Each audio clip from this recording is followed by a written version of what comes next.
Então, com essa palavra introdutória, eu queria trazer o testemunho.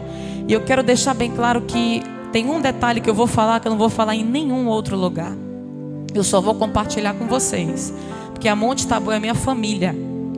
Eu sou besta para chorar. Quando eu vim há 14 anos atrás, sem nenhum parente, vocês me acolheram. Então eu tenho um carinho muito grande por cada um de vocês. Eu sei que eu sou um pouco ausente com meu esposo, né? Temos que criar vergonha e congregar mais. Mas eu quero dizer que eu tenho um respeito, uma estima, um carinho muito grande por essa congregação. Então o que eu vou falar aqui, eu vou falar só para vocês. Eu não vou falar em outro lugar. Amém?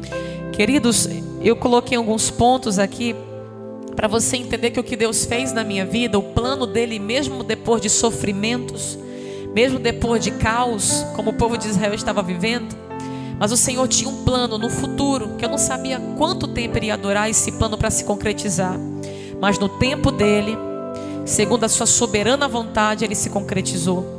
Eu acho interessante a gente também poder lembrar aqui sobre essa soberania da vontade de Deus, que a gente não entende, não adianta.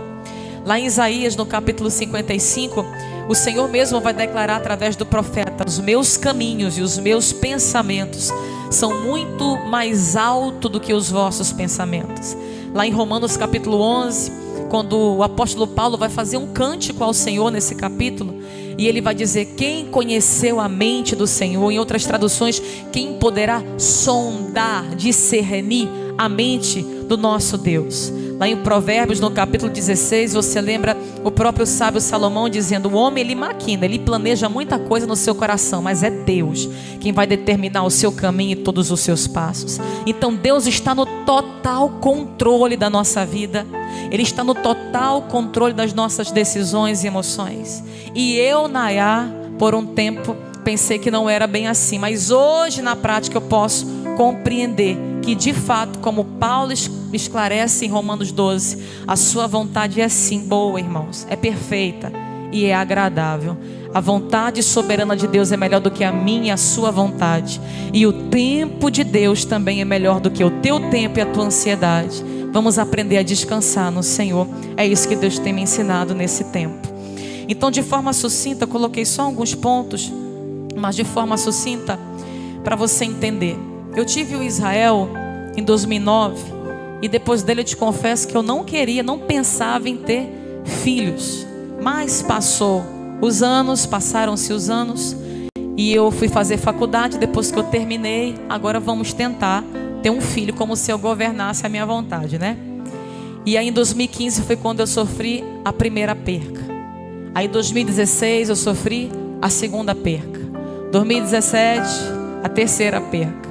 2018 a quarta perca. 2019 eu não engravidei. 2020, ano passado, ano retrasado, a quinta perca.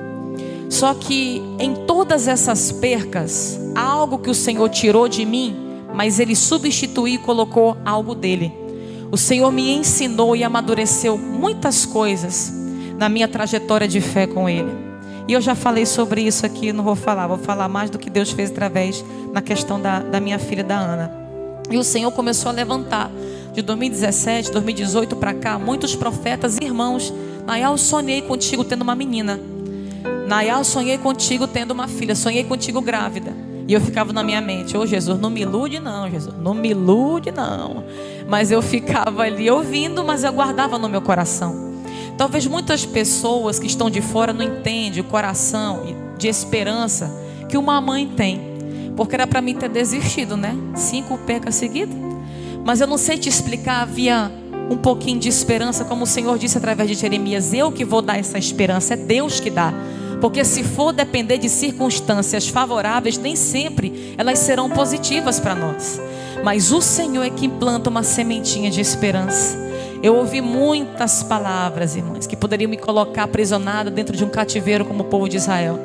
Mas o Senhor foi levantando pessoas, como levantou Jeremias para o seu povo, para renovar a esperança e dizer: calma, tem um futuro. Não se apega no hoje, não se apega na dor e no sofrimento de agora, Nayá, se apega na manhã. E quando eu pensava em desistir, levantava alguém, levantava um profeta, uma cidade que eu ia pregar, que nem me conhecia, e falava: tu vai ter uma menina, eu te vejo grávida. E assim o Senhor foi alimentando essa esperança no meu coração.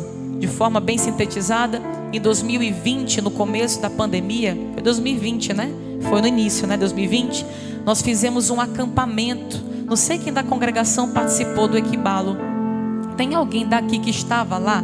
Kelsa, é testemunha do que eu vou falar. Tinha alguns jovens lá. Nessa manhã o Senhor, na noite, aliás, do sábado, Deus usou o pastor Giovanni, aquele que ministrou aqui. Teve até uns batismos com o Espírito Santo aqui de Araguaína. E ele começou a ser usado pelo Senhor e dizer assim: olha, ele não sabia da minha vida. Eu não conhecia o pastor Giovanni, meu esposo conhecia, mas eu não. Ele não sabia da minha história. Mas o Senhor usou ele, levantou e ele disse assim: eu não sei qual é o desejo do teu coração sobre outro filho, mas o Senhor manda te dizer que o Senhor vai te dar uma filha, porque esse é o desejo do teu coração. Tem uma menina e o Senhor vai te dar, e ela vai ser usada nas mãos do Senhor nessa terra. E ele ainda disse assim: e vai ser uma confirmação do ministério do Clebson. Eu não entendi, eu esqueci a profecia.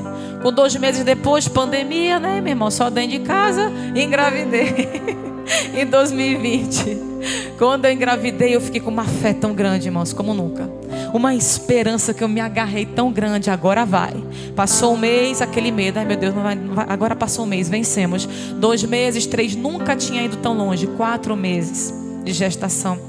Então eu tive, não lembro se eu cheguei a ter um sangramento. Sei que de repente eu fui fazer uma ultrassom de rotina e o doutor disse: não tem mais batimento cardíaco. O irmão, saí de lá desolada, segurando o choro para não mostrar fraqueza para ninguém. Mas quando entrei no carro, comecei a chorar. Senhor, tu não disseste, Senhor, que tu ia me dar de novo, Senhor, de novo. O Senhor falou na frente de tanta gente, eu acreditei. Também não acredito mais em profeta. A rebeldia quis entrar. Não acredito mais no negócio desses profetas, não. Tadinho do irmão Giovanni. E aí, não foi só ele, entre outros, né? Passou o tempo, perdi. Mas nessa perca algo diferente aconteceu. Porque quando ele falou que não tinha mais batimento, veio aí uma fé do Clebson Bandeira na minha vida. E já era de tarde, eu falei: eu vou entrar para dentro do quarto, ninguém bate, ninguém me incomoda. Eu fiquei dentro do quarto. E eu fiquei orando até de noite, irmãos, pedindo para Deus ressuscitar. Porque eu iria fazer um ultrassom no domingo na segunda-feira de manhã. Mas foi acho que uma sexta, e na segunda eu ia fazer ultrassom. Mas naquele dia eu comecei a orar e dizer: Senhor, tu podes. A tua palavra diz, a tua palavra que diz: se creres verás a glória de Deus. Ainda que esteja morto, viverá. E eu sozinha ali, com o rosto no pó, orando. Que eu dormi. No que eu dormi, eu tive um sonho. E nesse sonho, irmãos, eu entendo que foi uma direção de Deus. Que desde esse dia, eu falo disso, eu não sinto mais dor. Eu não sinto mais sentimento de cobrança, porque eu tive sentimento para com Deus, não vou mentir para os irmãos. Mas nesse dia que eu tive um sonho, que eu comecei a orar, eu sonhei que eu estava numa mansão muito bonita, muito linda, e tinha um jardineiro, tipo aquelas governantas que cuidam das mansões, dos ricão aí. E aí esse homem era tipo um responsável por esse lugar. O jardim, irmão, era coisa linda. E tinha um sofá dentro dessa mansão muito chique, igual o sofá do pastor do pastor Jessé. Aquele sofazão chique mesmo. E aí ele foi e ele começou a chama as crianças. Irmãos, veio 4 crianças. Eu estava com um morto, a quinta.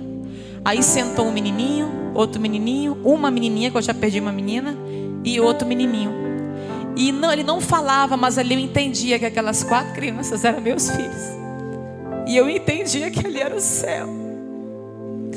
E na hora que eu vi aquilo, ele fala, aí vinha uma outra pessoa com um caixãozinho e com um menininho, porque quando eu perdi, não deu para ver o sexo, eu não sabia que era um menino. Quando nasceu do aborto, foi que eu vi que era um menino, mas no sonho, Deus mostrou que era um menino essa perca. E veio um menininho muito parecido com Israel no caixãozinho. E quando ele chegava e se aproximava, eu olhava, meu Deus, mas parece com Israel, é tão lindo. Aí eu entendia que era o filho que estava no meu ventre, isso no sonho. E ele falava assim, calma, pegava no meu ombro, calma, Nayá.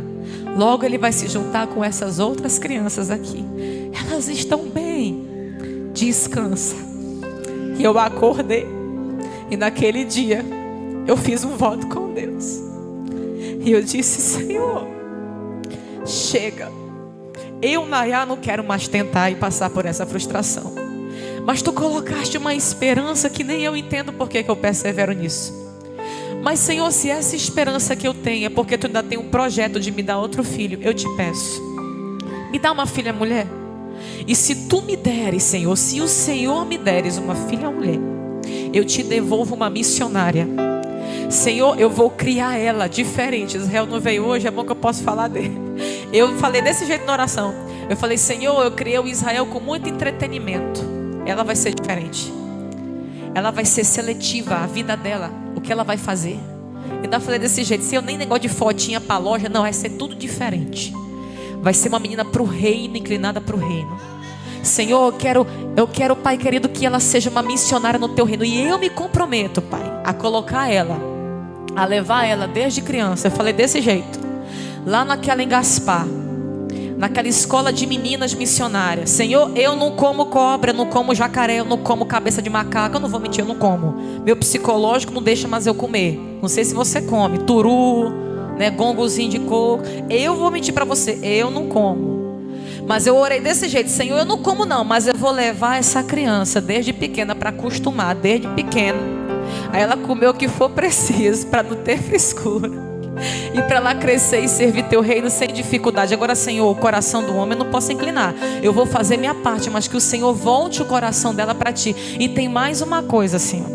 Se o Senhor me deres essa menina, Pai, quando ela tiver 1 ano de idade, eu vou fazer um culto lá na minha casa, no aniversário dela, e chamar de esquina a esquina todos os meus vizinhos, e eu vou falar do Senhor para essas pessoas. E tem mais uma coisa: se o Senhor me der uma menina, Pai querido, e me confiar a vida dela, Senhor, e me ajudar a criar ela nos teus caminhos para a obra missionária, eu te peço também que o Senhor venha colocar dentro dela, Pai, a chama, a ousadia e a coragem que tu deste para o meu esposo.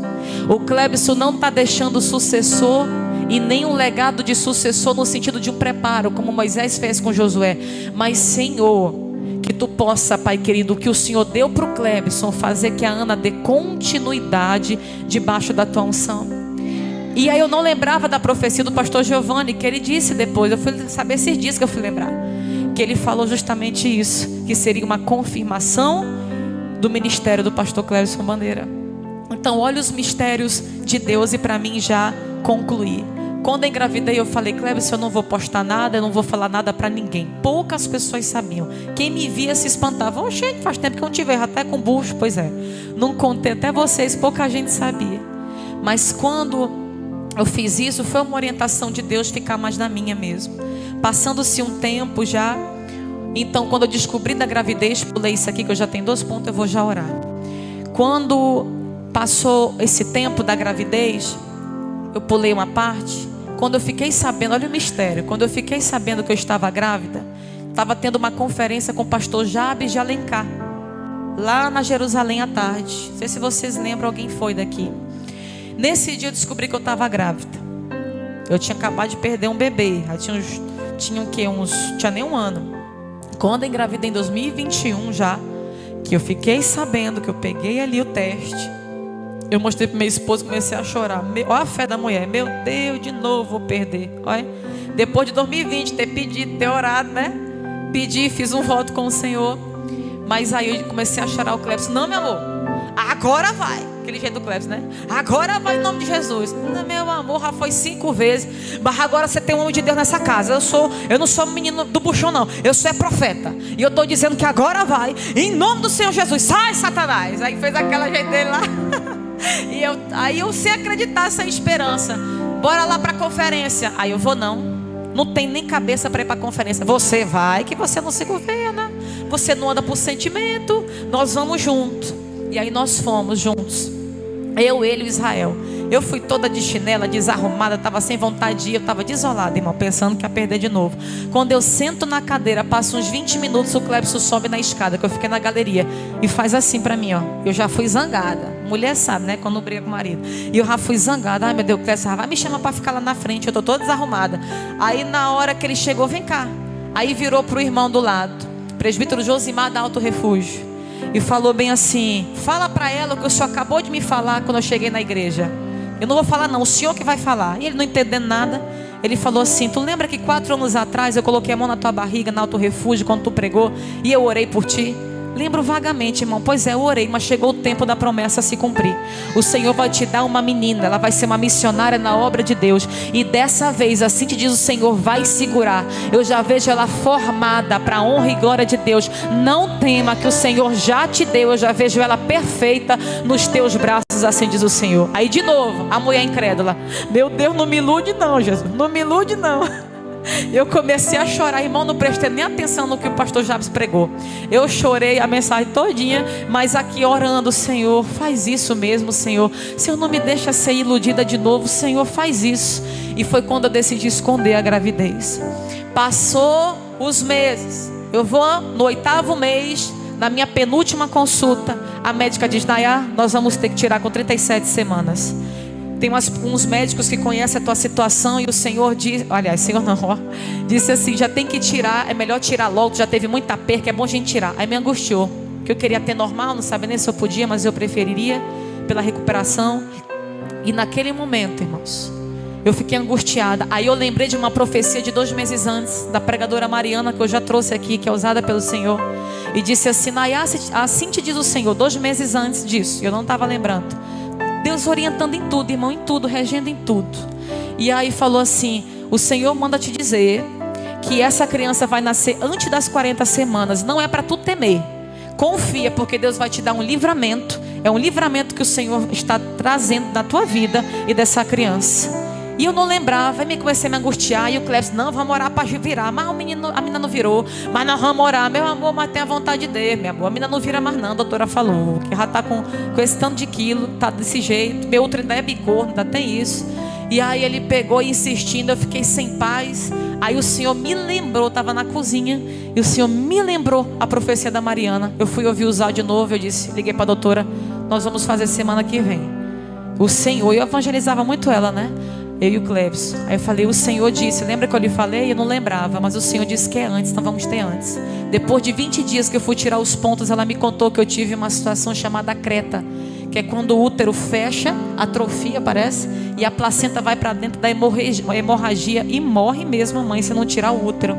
E naquele momento que ela falou, lembrei: olha o Senhor regendo, olha o livramento que o Senhor disse que traria. E o Senhor fez isso pela misericórdia dele. E no 8º mês também, eu fui pregar em São Geraldo do Araguaia. Tudo Deus confirmando, irmão, me animando, me dando esperança, mesmo eu sem fé, mesmo eu morrendo de medo de perder de novo. E o Senhor levantou a presidente do ciclo de oração, que nem conhecia a minha história, no interiorzinho de São Geraldo do Araguaia.